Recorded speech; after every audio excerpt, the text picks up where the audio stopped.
లేవియకాండము 19వ అధ్యాయము 28వ వచనము.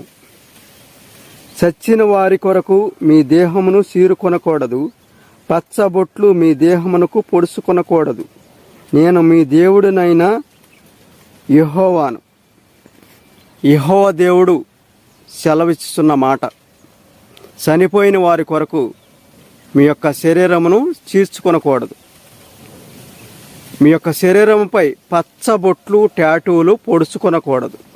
ఎందుకంటే మీ దేహము దేవుని ఆలయమై ఉన్నది, మీలో ఉన్న పరిశుద్ధాత్మకు ఆలయమై ఉన్నది.